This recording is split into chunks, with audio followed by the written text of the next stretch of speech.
This one working? There you go. Please sit down. One of the things I want to put to rest, everybody looks at me and says, have you ever been on a farm?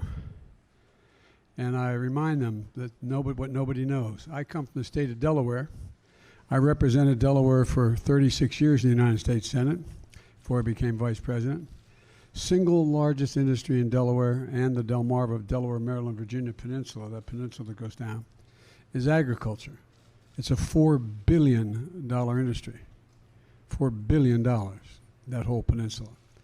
And we have more chickens than there are Americans, more broilers. And so, you know, I've been very, let me put it this way. If I didn't know something about farms, I'd have been a United States Senator for 6 years, not 36 years. But every part of the country is different. Every part of the country is different. But before I go on, I want to pay a little bit of a tribute to this guy right here.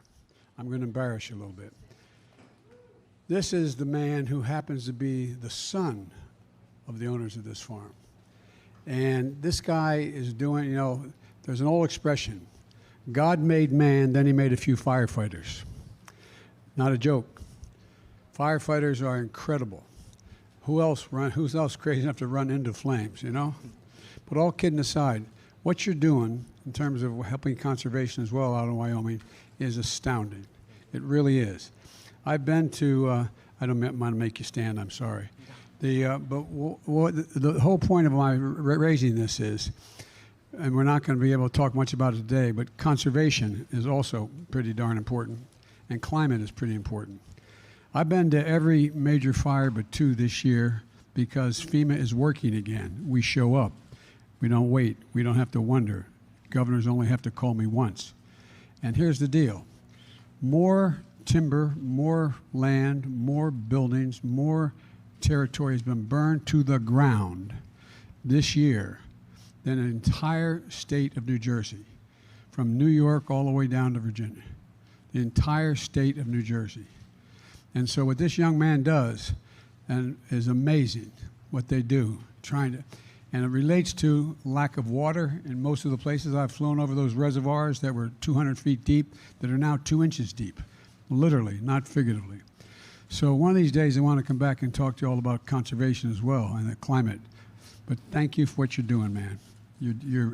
I really mean it. Thank you.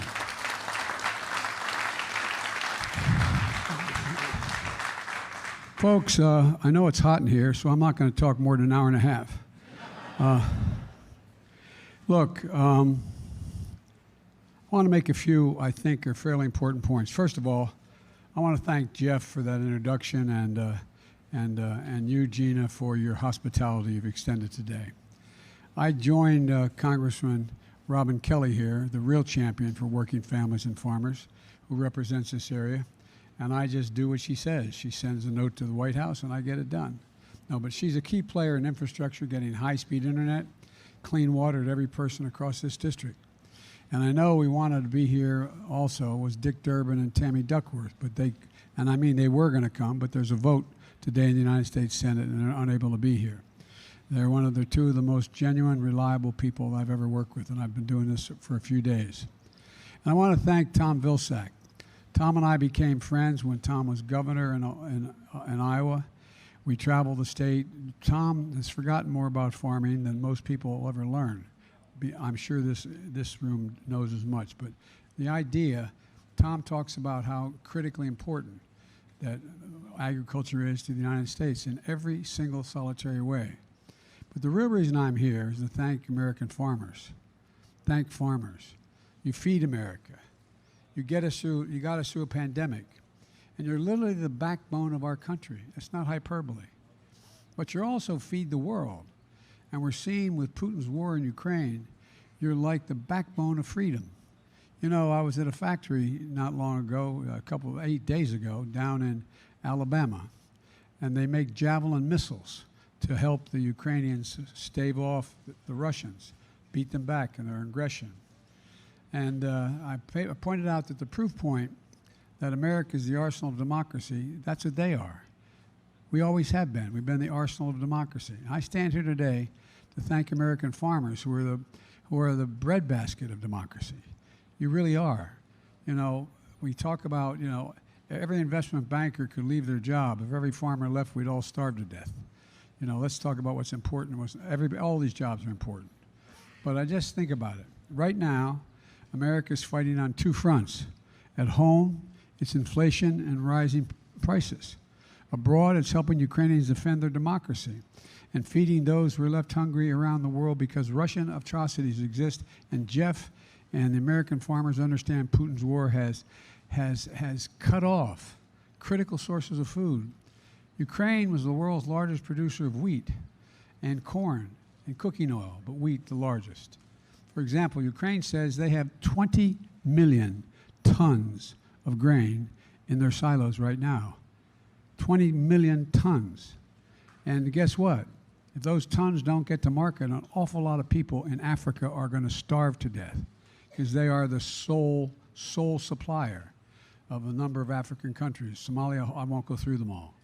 But the point is this, that because of what the Russians are doing in the Black Sea, Putin has warships, battleships, preventing the access to Ukrainian ports to get this grain out, to get this wheat out.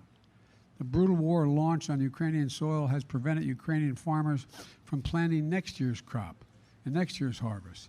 And they're not doing too darn well in Russia either. Russia's the second largest producer. But we're doing something about it. And our farmers are helping on both fronts, reducing the food cost of price of food at home and expanding production and feeding the world in need. You know, I just toured Jeff's beautiful family farm. 800 acres of soybeans, corn, and wheat. We talked about farmers all across America, what they're experiencing today.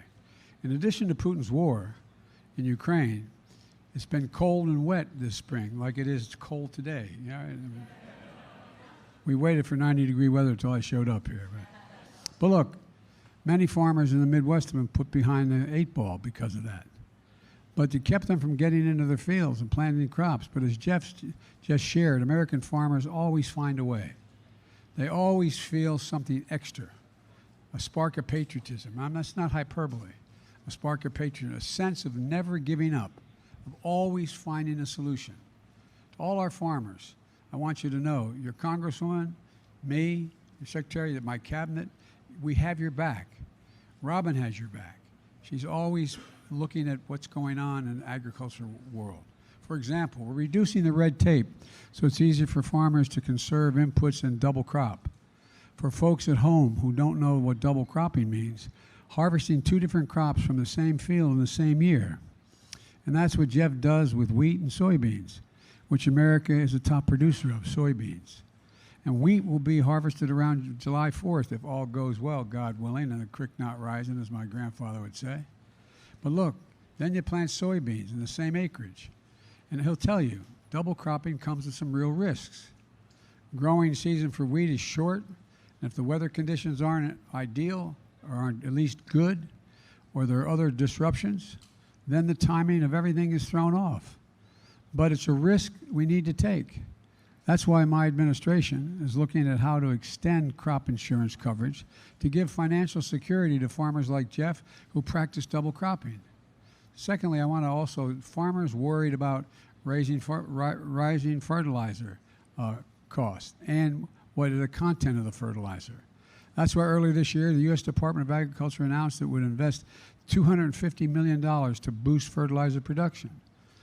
Literally on the plane out here on Air Force One, I turned to Tom and I said, Tom, double that. Make it $500 million. It's so desperately needed. We can't take chances. It's critical to get this done. Now, when we leave here today, I'm heading up to Chicago. You know where Tom's going? He's heading to the airport when we get to Air Force One. He's heading to Germany, to the G7. That is all the democracies in Europe getting together and their agricultural teams getting together. North America, Europe, and Asia, they're all part of it.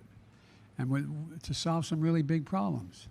They're going to see what actions we can take to increase fertilizer supplies globally and identify how we can work together to prevent export restrictions on food and agricultural inputs and bring more global production to market, which will stabilize prices and bring more certainty for our farmers and keep people from dying of hunger. You know, this bill's in other ways as well. My administration has been working to drive down the cost to farmers, and Tom mentioned it a little bit, and prices to consumers. To reduce gas prices last month, I was in Iowa, at a biofuel processing plant, and I announced an emergency waiver to allow E15 gasoline to be sold across America during the summer. It's an extraordinary effort, but it had to be done for this summer. E15 uses more ethanol on crops grown here in Illinois and elsewhere around the country, and it can reduce the cost of a gallon of gasoline at the pump by 10 cents per gallon. Every little bit matters. I know it's a big deal, and Robin is a big supporter of this, and she's pushing it in the House as well. Only 4 big companies, by the way, control more than half the markets for beef, pork, and poultry. Without meaningful competition, our farmers and ranchers have to pay whatever the 4 big retailers say they'll pay for their chickens, their hogs, and their cattle. These big companies can use their position as middlemen to overcharge grocery stores and ultimately families. Just consider this. 50 years ago, ranchers got over 60 cents on every dollar spent to produce the beef they raise. Today, they get 39 cents. 50 years ago, hog farmers got 40 to 60 cents for each dollar the family spent raising that hog. Today, it's about 19 cents. And as the big companies made massive profits, the prices you see at the grocery stores have gone up, and the prices farmers receive has gone down. This reflects a market distorted by the lack of competition. So last year I signed, one of the first executive orders I signed was that the competition, to make competition more available and level the playing field. And though through the American Rescue Plan, we're investing about $1 billion to help smaller meat processors expand their capacity, give farmers, ranchers, and consumers more options, and at better prices. Look, I'm a capitalist, but capitalism without competition is not capitalism. It's exploitation. It's exploitation. Folks, we can make sure the American agriculture exports will make up for the gap in Ukrainian supplies.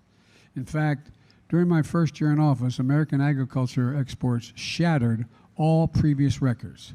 $177 billion last year alone. I remind people, my predecessor did not come close. By traveling in our, we have to keep investing in our farmers to reduce the cost, to reduce prices to consumers, and have the most productive, most efficient farmers in the world here in the United States. We've always combined generations of know-how with cutting-edge technology to feed us and the world. And I'm going to keep fighting for family farmers like Jeff so we can do what they do best. I hope Congress is going to join me. I know Robin's going to fight like hell to have it happen, and working hard to invest in farmers like Jeff and feed America and the world. That's what we have to do. Let me close with this. Look at the family farms like this one as a reminder of the bounty, beauty, and generosity of this nation. I know this, and you're tired of hearing me say this for the last 2 years. It's never, ever, I was in the Tibetan Plateau with Xi Jinping. I've traveled with him and spent more time with him than any other world leader has in China. And he said, he was talking about why America's a diminishing power. And I said, Mr. President, it's never been a good bet to bet against the American people. No one's ever won betting against the American people. And I said, and by the way, you asked, he went on, he said, can you define America for me? Just me and a translator, and him and a translator, simultaneous translation. By the way, I turned all my notes over to the State Department. It matters. But, what happened was, he said, can you define America for me? And this is God's truth because it's been quoted 1,000 times now. I said, yes, one word, possibilities. We're the only nation in the world that has come out of every crisis stronger than we went in it, every single time, regardless of what it was. No other nation has done that. It's one of the reasons why in some places we're called the ugly Americans. We think we can do anything. We know we can do anything. We know. This nation leads the world.